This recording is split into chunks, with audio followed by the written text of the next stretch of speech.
चलिए दोस्तों, तो आज के इस वीडियो में हम शुरुआत करते हैं एक्सरसाइज 8.1 कक्षा 9 का मैथ्स के एक्सरसाइज 8.1 का क्वेश्चन नंबर 10, जिसके दो भाग दिए गए हैं। तो उनको बारी बारी से हम सॉल्व करते हैं।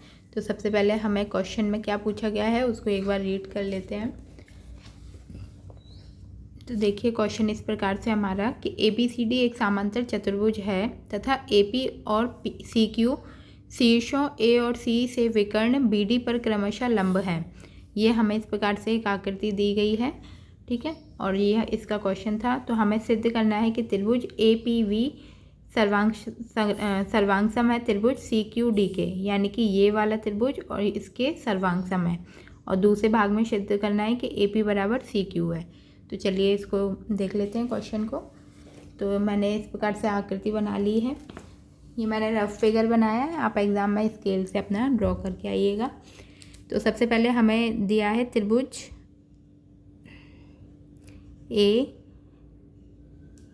APB तथा त्रिभुज CQD में इनको सर्वांगसम सिद्ध करना है, इसलिए ये दो त्रिभुज लिए हमने।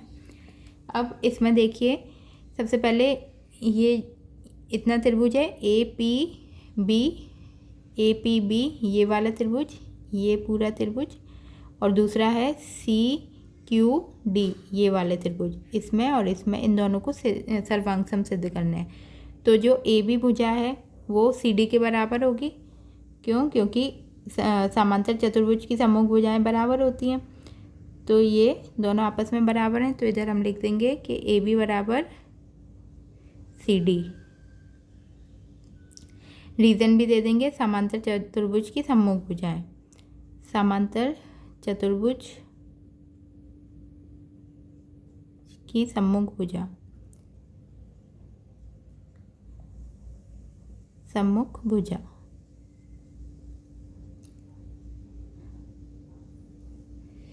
सेकंड देखिए APB, यानी कि APB ये क्या है, 90 डिग्री का कोण दिया गया है हमें। और इसी प्रकार से इसमें भी CQD में भी Q जो है वो 90 डिग्री का कोण दिया गया है हमें। तो ये भी हम लिख लेंगे कि कोण APB बराबर कोण CQB के बराबर 90 डिग्री, ये हमें दिया है।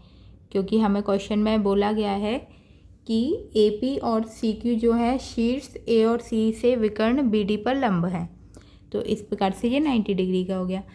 इसी प्रकार से ABP, यानी कि ABP ये वाला कोण और ये वाला कोण CDQ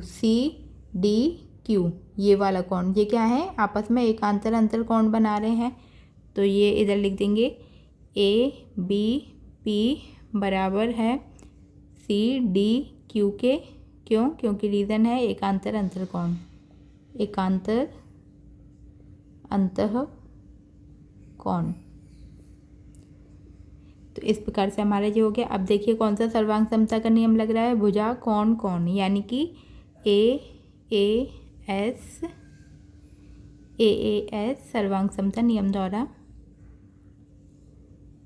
सर्वांग समता नियम द्वारा हमारा ये सिद्ध होता है कि त्रिभुज APB सर्वांगसम है त्रिभुज CQD के। तो ये इसका फर्स्ट पार्ट सॉल्व हुआ। अब सेकंड पार्ट में वो उन्होंने बोला है हमसे कि AP बराबर CQ, यानी कि ये AP जो है वो CQ के बराबर है। तो अब हमने ये सिद्ध किया है। तो इसी CPCT द्वारा क्या हो जाएगा, AP बराबर CQ, क्योंकि त्रिभुज की सम्मुख भुजाएं बराबर होती हैं, समांतर त्रिभुज की सम्मुख भुजाएं बराबर होती हैं। तो चूँकि त्रिभुज APB सर्वांगसम सिद्ध किया है हमने त्रिभुज CQD से, तो AP जो है, तो इसलिए AP बराबर हो जाएगा CQ के। किसके द्वारा? CPCT द्वारा। तो यहाँ पर ये सिद्ध हुआ और यहाँ पर ये सिद्ध हुआ। तो इस प्रकार से हमारा ये क्वेश्चन नंबर 10 कंप्लीट होता है। अब देखते हैं क्वेश्चन नंबर 11। तो चलिए देखते हैं क्वेश्चन नंबर 11। इस क्वेश्चन को भी एक बार रीड कर लेते हैं। तो क्वेश्चन इस प्रकार से है, ये इसकी आकृति दी गई है हमें कि त्रिभुज ABC और त्रिभुज DEF, एक त्रिभुज ये है, एक त्रिभुज ये है। तो इसमें AB बराबर DE है और AB समांतर DE। इसी प्रकार से BC बराबर EF और BC समांतर EF। तो शीर्षों A, B और C को क्रमशः शीर्षों DEF से जोड़ा गया है। इनके शीर्षों को इससे जोड़ा गया है। तो ये आकृति को देखने के लिए बोल रहे हैं। इसके बाद हमें ये सिद्ध करना है कि चतुर्भुज ABED एक समांतर चतुर्भुज है, चतुर्भुज BEFC एक समांतर चतुर्भुज है, AD समांतर CF और AD बराबर CF, चतुर्भुज ACFD एक समांतर चतुर्भुज है, AC बराबर DF है और त्रिभुज ABC सर्वांगसम है त्रिभुज DEF के। तो इतने इसके 5-6 पार्ट हमें सिद्ध करने हैं। तो मैंने ये आकृति बना ली है। अब इसके एक एक पार्ट को बारी बारी से सॉल्व करते हैं। तो सबसे पहले हमें बोला गया है कि चतुर्भुज ABED एक समांतर चतुर्भुज है, यानी कि चतुर्भुज ABED, इतने चतुर्भुज की बात कर रहे हैं, ये वाले चतुर्भुज की। तो इसमें बोला है कि ये एक समांतर चतुर्भुज है। तो देखिए क्वेश्चन में हमें दिया है कि AB बराबर DE, यानी कि जो AB बराबर है वो AB बराबर जो है वो DE के है, ये AB बराबर जो है वो DE के है और इसी प्रकार से AB जो है वो समांतर है DE के।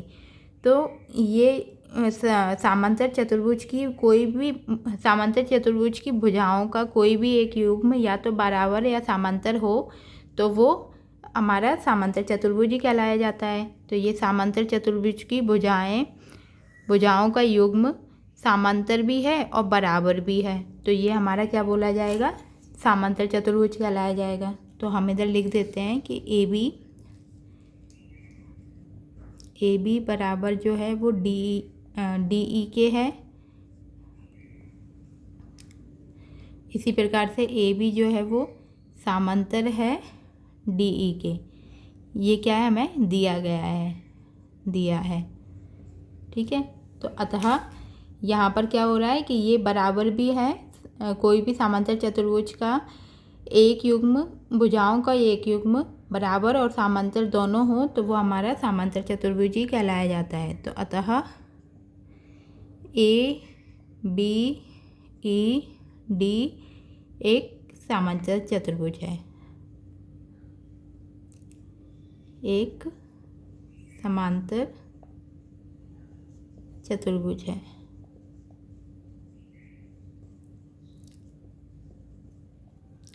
अब इसका सेकंड पार्ट देखते हैं।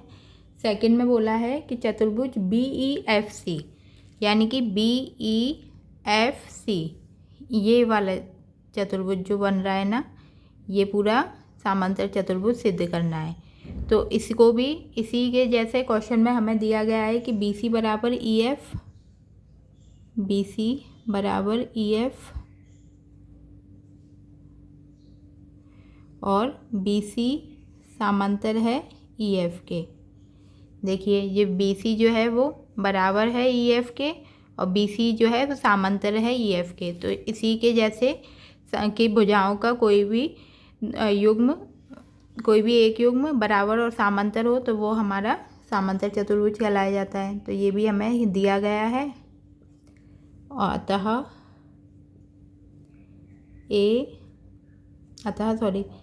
BEFC एक समांतर चतुर्भुज है।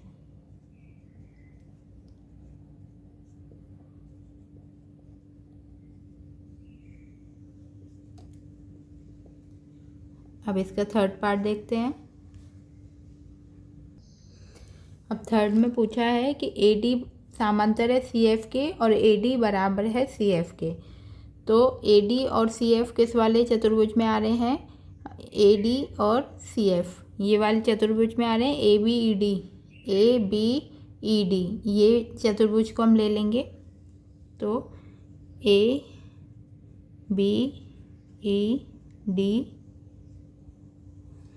एक समांतर चतुर्भुज है। ABED एक समांतर चतुर्भुज तो जब ए बी ई डी एक समांतर चतुर्भुज है तो अभी हमने इधर सिद्ध किया कि भुजाओं के एक युग्म बराबर और समांतर हो तो वो उसको एक समांतर चतुर्भुज में मान लेते हैं। तो देखिए कि ए डी बराबर है बी ई के और ए डी समांतर है बी एफ के, सॉरी बी ई के। तो इधर लिख लेंगे कि चूँकि ए डी जो है वो समांतर भी है बी ई के तथा ए डी जो है वो बराबर भी है बी ई के। कैसे हमने सिद्ध किया है, सिद्ध हुआ है इस इक्वेशन के द्वारा सिद्ध हुआ है। जब इसकी एक भुजाएं एक युग्म ये है तो दूसरा बचा हुआ युग्म कौन सा होगा, ए डी और बी ई। तो यहाँ से हमारा इक्वेशन फर्स्ट बन जाती है। इसी प्रकार से दूसरा समांतर चतुर्भुज बी ई एफ सी में, जो बी ई एफ सी ये वाला चतुर्भुज है तो इसका भी एक युग्म क्या हो गया, एक तो हमने सिद्ध कर दिया था बी सी ई एफ के बराबर और समांतर है। अब दूसरा युग्म बचा हुआ क्या है कि बी ई जो है सी एफ के बराबर और समांतर भी है। तो ये वाले चतुर्भुज में ले लेंगे बी ई एफ सी एक समांतर चतुर्भुज है, समांतर चतुर्भुज है। तो इसमें क्या हो जाएगा, इसलिए सी एफ जो है वो समांतर हो जाएगा बी ई के तथा सी एफ जो है वो बराबर हो जाएगा बी ई के। ये भी क्या है, सिद्ध हुआ है, सिद्ध हुआ है। इसको हम इक्वेशन सेकंड मान लेते हैं। तो समीकरण 1 व 2 से समीकरण 1 व 2 में देखिए इधर भी बी है, इधर भी बी है, इधर भी बी, इधर भी बी। तो जब राइट हैंड साइड बराबर है तो लेफ्ट हैंड साइड आपस में बराबर हो जाएंगे। तो यानी कि ए डी जो है वो बराबर हो जाएगा सी एफ के तथा ए डी जो है वो समांतर हो जाएगा सी एफ के। तो यही हमें सिद्ध करना था, यहाँ पर ये सिद्ध हुआ,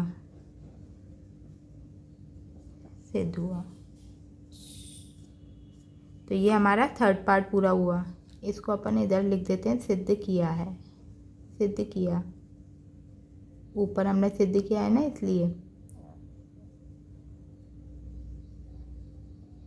और ये हमारा सिद्ध हो गया। यही हमें सिद्ध करना था थर्ड पार्ट में।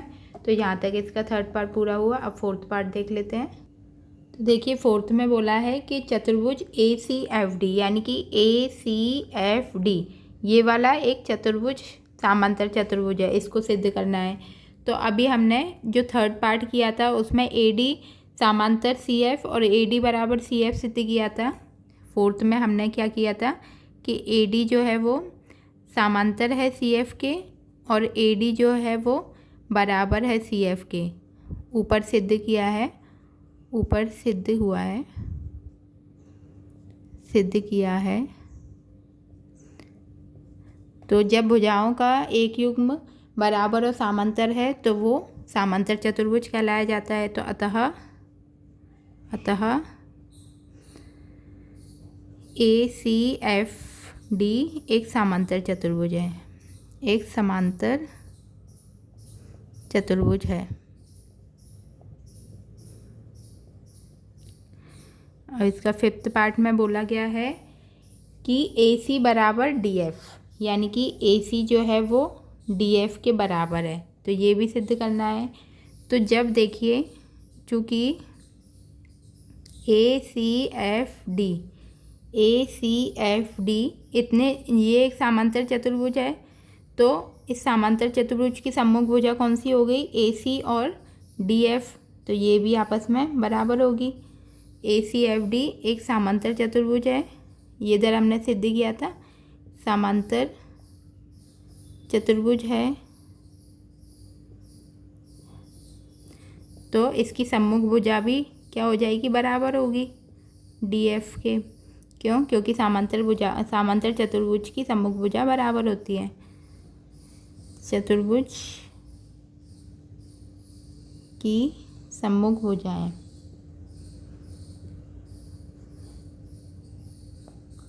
भुजाएं। ठीक है, तो यहाँ पर हमारा 5th पार्ट पूरा होता है। और 6 में इन्होंने बोला है कि त्रिभुज ABC सर्वांग सम सिद्ध करना है त्रिभुज DEF के, मतलब ये वाला त्रिभुज इसके सर्वांग सम सिद्ध करना है। तो हम ले लेंगे त्रिभुज ABC तथा त्रिभुज DEF में।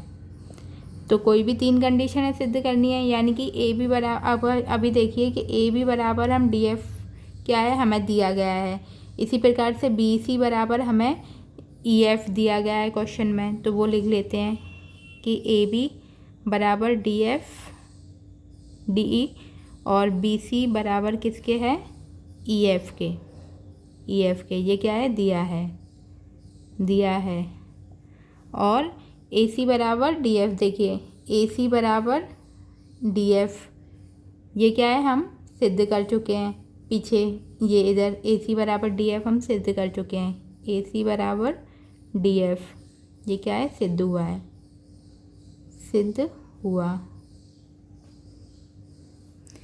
तो अब यहाँ पर नियम कौन सा लग रहा है, भुजा भुजा भुजा, यानी कि S S S सर्वांग समता नियम द्वारा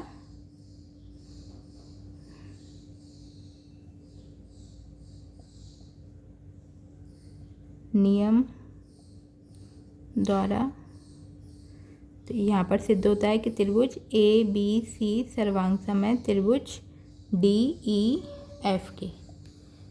तो ये हमारा इसका 6 पार्ट पूरा होता है। तो आप इसको बारी बारी से एक एक पार्ट को नोट करिए, वीडियो पॉज कर करके, फिर उसको स्टेप बाय स्टेप समझने की कोशिश करिए, तो आपको आसानी होगी समझने में। कोई भी डाउट है तो आप मुझे कमेंट करके पूछ सकते हैं।